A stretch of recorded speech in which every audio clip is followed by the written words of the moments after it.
Hey guys, Chris from Average Eskate Reviews here, and today in this video I'm going to be sharing an overview of what my experience riding the M5 production unit has been like over the last few months. A lot of you have been requesting this video. It was a video that I kind of didn't know if I should make because obviously you know that I'm affiliated with the M5 board, but a lot of you have been asking, so I thought I'm going to share my opinion, and you guys will hopefully have some of the questions that you've had in the back of your mind answered when you watch this video. But if there's anything I do miss in the video that I didn't answer, please make sure that you comment down below and I'll be happy to answer it as quickly as I can.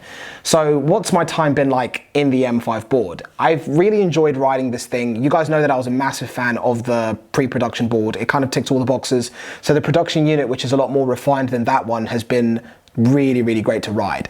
I think one of the biggest things that I noticed is the acceleration and the general performance and top speed is better in the pre-production because the one that I had a different battery configuration. It was the same motors, but because of the battery upgrade that the production board has, it made a big difference in terms of the off-the-line acceleration and also the top-end speed. But of course, let's touch on the things that you guys know that I always kick off with. Let's break it down into categories, like always, starting with the most important one to myself, which is speed. Now, speed is a big one. What I've always wanted a board to be able to do is 30 miles an hour with 7-inch AT wheels. That's always been my requirement. This definitely does do that. It is possible to go a little bit faster than 30, but I feel like with double kingpin trucks, it's not like I want to go 30 everywhere. It's just nice to be able to have that poke if you need to accelerate to overtake a car. It's just nice to have that speed for when you do need it. And if you're going down a dead straight road, it is nice to blast. But at the same time, I've kind of like learned about the limitations of double kingpin trucks when you go past 30 miles an hour in speed. It's pretty unnecessary. And when you start to go 35 miles an hour, that's when you really want to have those mountain board trucks that are much more wide, much more stable at pace, or just go down to single kingpin trucks if you want to be able to go faster. But 30 miles an hour is perfect. I kind of find myself typically cruising at sort of between 25 and 26 miles an hour. And the fact that I know that this board can go much, much faster, it's nice to be able to cruise at that speed. That's kind of like where I feel comfortable. But at the same time, because obviously this has quite a big battery in it, it does mean that I can go 26 miles an hour pretty much the entire time I'm riding the board, even when the battery starts to drag down. Of course, I'll talk about sag a little bit later, but I recall being on like the equivalent of 25% battery and still being able to hit 26, 28 miles an hour. I could go faster if I wanted to, but that's kind of been the cap that I've really enjoyed sitting at. So speed, this really does tick all the boxes. In terms of what it's like with 6.5-inch wheels or street wheels, I've not really ridden it with anything other than 6-inch. So maybe I can look at doing that a little bit later on and sharing some feedback on that. But I find it really difficult to go back to street wheels when you ride AT and you just have so much comfort, so much control. It's just the one for the type of streets that we have in Cambridge. Now, when we look at acceleration, you guys remember we did an acceleration test with the Black Carve, the original one, and also the GTR, and we had the pre-production M5 at that time. From the video, you can see that the acceleration of the board was great. Now, I mentioned it earlier on in the video that this is a bigger battery inside this board, and it did affect the acceleration. It's the first thing I noticed when I jumped on the production board. So if you reference that video, this board has a little bit more acceleration than the pre-production M5. So if you're trying to figure out where that board would fall in line in terms of how it performs now off the line, think of that M5, think of that video that of course I will play in the background so you can see what I'm talking about. This has more acceleration, more torque, more power. So just think about that. We could have reshot that video, but I kind of felt like it would be a bit overkill. And if we did reshoot that video, I'd probably want to have the Black Carve 2 and the Hayden, or however you pronounce that board from Evolve. I'd like to have those boards in that video just to make the video a lot more relevant to the time that we're in right now. Now, when we look at the battery, this particular board has a 12S4P configuration inside it, and with the sag that you get, every board has sag. It's definitely something that does need to be mentioned. Like I said earlier on, I didn't really notice it until, I'm going to say somewhere around the sort of 20 to 15% mark is when you noticed a dip in the board's performance. Now, even at this point, I was still able to go well above 24 miles an hour. But as I started to creep to sort of 10 to 15% battery, it's when you did notice a big difference in the way that the board was performing in terms of its speed. That's when it is going to make you go a little bit slower. And as you get even lower into the battery life of the board, that's where you're going to start to then, start hitting sort of like 10 miles an hour. And then you go into like the final stages of the board's battery when you have less than a mile of range left, and you're going to be sat at sort of like 5 to 6 miles an hour. But in terms of, I'd safely say 80 to 85% of the board's battery, you're still able to hit top speed without any issues whatsoever. It's just when you get into that last bit of battery life that you start to notice a dip in the board's performance. But that brings us really nicely onto the range as well. If you're wondering what type of range I was able to get out of the board, it was about 21 miles. Now that's riding fairly aggressively. Please bear in mind that your riding conditions, the area that you ride in, the terrain that you're on, your build, all of this will affect the board's range. Everyone's range can be quite different, but in terms of mine, I'm roughly about 78 kilograms at the minute. I've always got a bag on my back that's about 5 to 6 kilograms, and Cambridge is extremely flat, so please bear that in mind. Cambridge shear is flat, it's like a pancake. So me getting sort of 21 miles kind of sits perfectly for me. I don't ever feel like I'd use that in one hit, but like I said, it was really like the last, I'm gonna say 3 to 4 miles of my 20-mile range that I noticed a little bit of a drop in speed where I wasn't gonna be able to hit 28, 30 miles an hour. But when I got to the last 2 to 3 miles of the board's battery life, that's when it kind of like went into super sluggish mode, and I was doing somewhere between 6 to 10 miles an hour max. But hopefully that gives you a nice impression of what sort of battery life you can expect to get out of the board. And of course, as I always say, that 21-mile range that I got was riding extremely aggressively. We don't go slow. Like I said, I'm always going to be cruising between 26 and 28 miles an hour. Where I got opportunities to hit the throttle and take the board up to its full speed, I did that. But that's a lot of carving. That was a little bit of off-roading, riding through some grass. We went up, I can say a few inclines. There was a couple of hills that we hit, but you'd be looking at maybe, in terms of the incline percentage, maybe 5 to 10% max. So the gradient wasn't massive. There's a couple of bridges that we go up where the gradient is probably around 15 to 20% that we were messing around on. But hopefully that'll give you an idea of what sort of range you can expect out of this board, carving and riding like a crackhead. Now, of course, from there I'm going to touch on braking as well. Braking is always a tricky one without actually doing like a braking test to show you on screen how quickly the board brakes. From all of the other boards that I've ridden that are sort of around the same price point, I'd say the brakes in this board are comparable to, for example, like the Evolve GTRs. It's great. It's not something that is sluggish. It's not something that you don't feel safe and you're not able to stop yourself. And of course, the way that I've got my remote set up, which is the VX3 remote that I'm using at the minute, is if you brake and you hold brake, you'll then start to reverse. I reverse at probably no more than 4 or 5 miles an hour. It's just really nice if you overshoot some traffic lights, or you stop and you need to maybe change direction or go down another road. It's nice not having to get off the board to flip it around. So you can actually make the board reverse as quickly as it can go forward. You can do all of this in the app that, of course, I keep saying it, Ricky's going to do a video on to show you how to configure the board's braking, its acceleration curve, its braking curve. All of this stuff can be done in the app.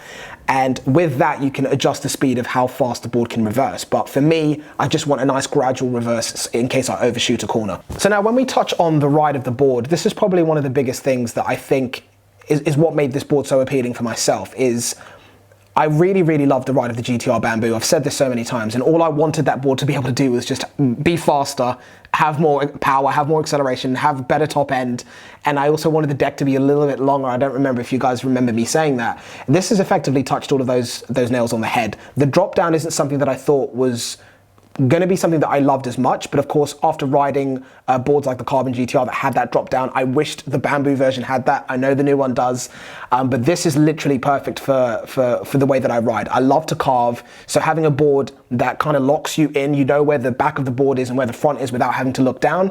The ride is just superb. The fact that it's, of course, a wooden deck, it has just enough flex to be able to offset those bumps and those rough surfaces that you get on the streets. And the way that the board, or the deck rather, whips and moves with you as you're carving, as you're riding off-road, it's just a really, really great feeling. I feel like I have a lot of control over the board. I feel safe, I feel comfortable, which is one of the reasons why I'm still riding it now. If there was a better board out there that I really liked and hit all of the nails on the head for me, I would be riding that board. And I know that sounds really stereotypical because of course this is a board that I'm affiliated with, but even before I knew that this was going to be a thing that was being sold, I loved it. And hopefully that's translated in all of the videos that you've seen us shoot. But the ride, I can't complain.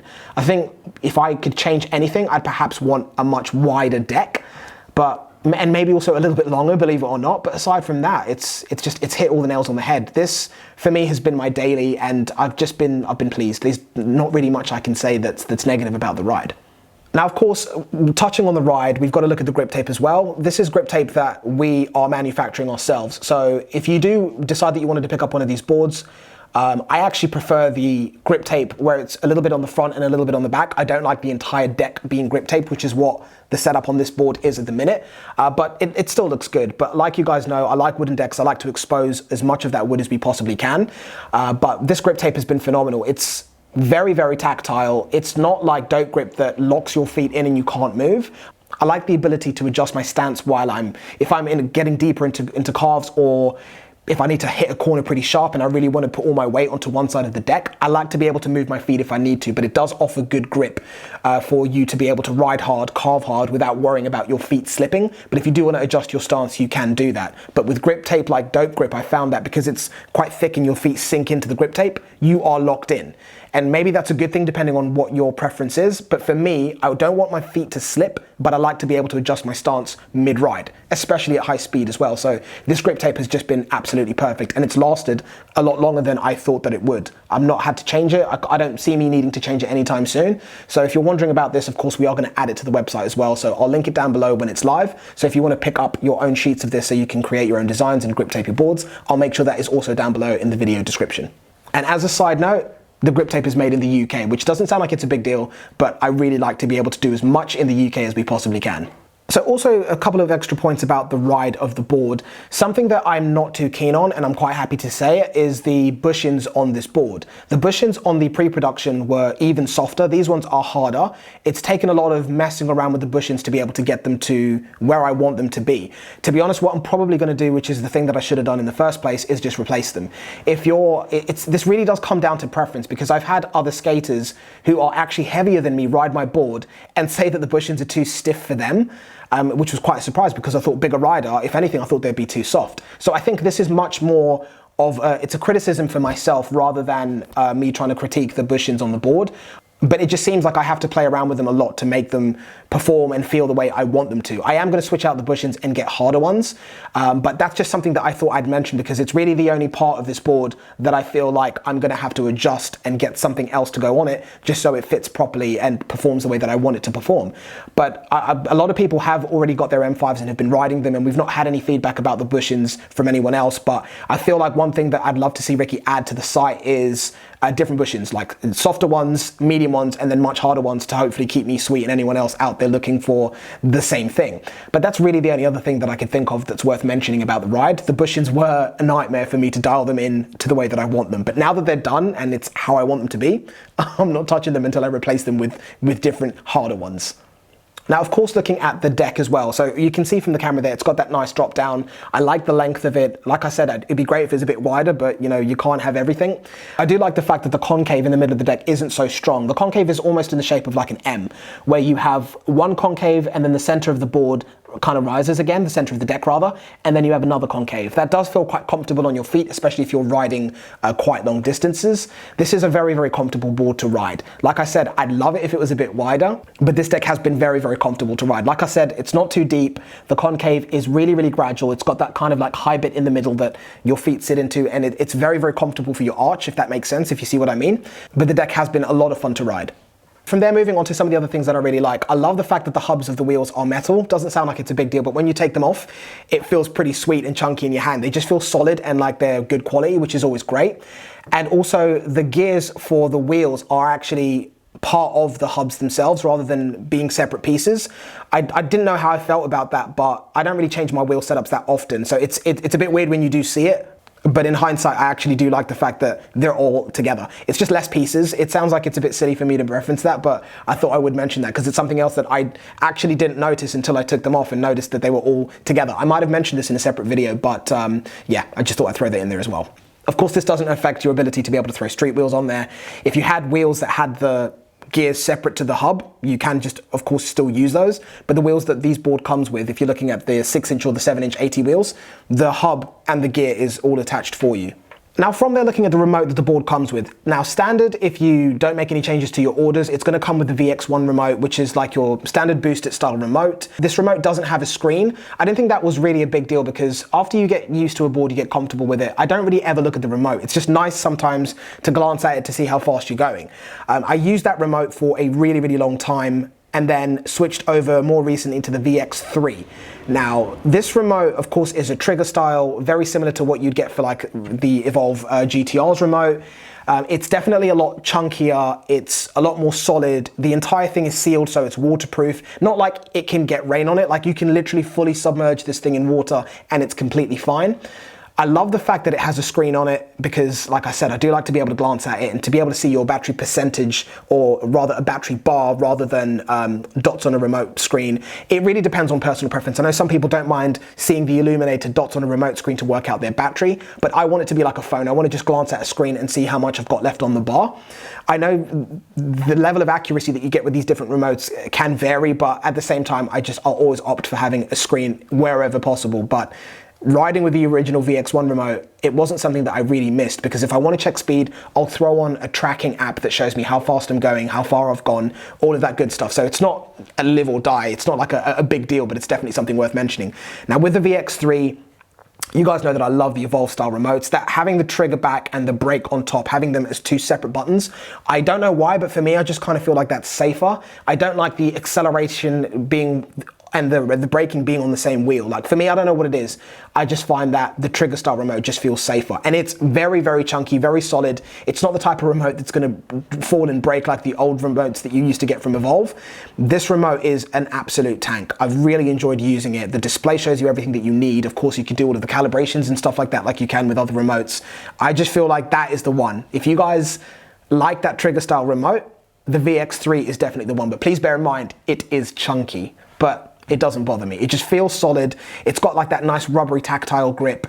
It's just a nice looking, nice feeling, nice performing remote. And for whatever reason, when I'm carving, I feel like I have more control over the board's acceleration, over its top speed, just the way that the board reacts and performs when it's a trigger versus a wheel. That's my own opinion, but let me know what you think in the comments if you agree.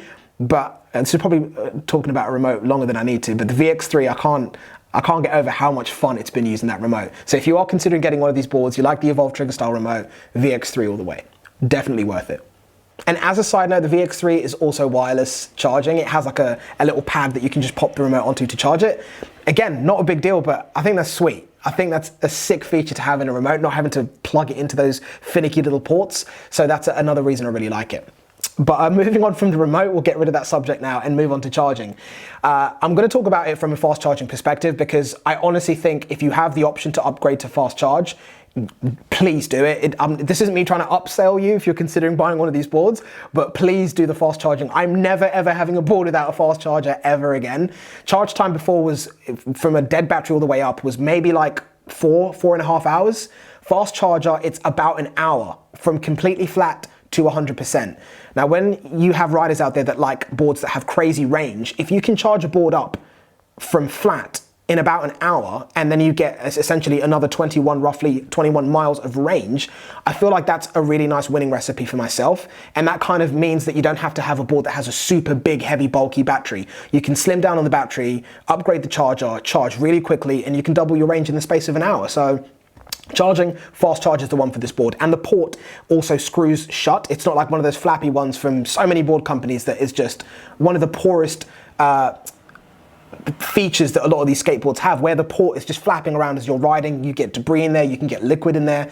This is a water sealed screw cap that once locked doesn't like accidentally pop open. So that's a really, really nice feature as well. So charge port is nice, it doesn't pop out, and if you have the option or the ability, please go fast charger. You'll never regret it. The fast charger is loud though. It sounds like a vacuum cleaner, but I find that funny. But it's massive, it's got its own fans and stuff inside it, but it's 100% worth doing. Now, that kind of brings us to the end of this video. One thing I've got to mention is the price of this board. I still feel like today, there's not really anything else out there for the same price that's going to be giving you this level of performance. Of course, the final finish of the board isn't as pretty as some of the other boards that are out there, but of course, it's a new company. That's stuff that takes time to be able to develop. The idea behind this board was to create a monster for that price point, and I feel like Ricky's done exactly that. A lot of the people that already have their boards will probably agree that this hopefully does live up to the hype. We'll try and share as much feedback from customers that are riding this board right now as we possibly can, and it's been great. It makes us really happy to see that. And it's nice to think that what I had in my head of what I wanted a board to do, I finally have. And hopefully a lot of you out there watching this feel the same way if this is a board that you've got or a board that you're hopefully thinking of picking up. It's just been a joy to be able to ride this, and I'm really interested to see how it's going to perform over the next few months. And I'm eager to also take this board out in winter times, just to see how it can handle itself. Of course, I have ridden the board in the rain or the wet. It's something that, you know, manufacturers will never suggest that you do. This board is sealed, but you do, of course, have to bear in mind that if you do get liquid damage to the board, that's something that's not going to be covered under the warranty.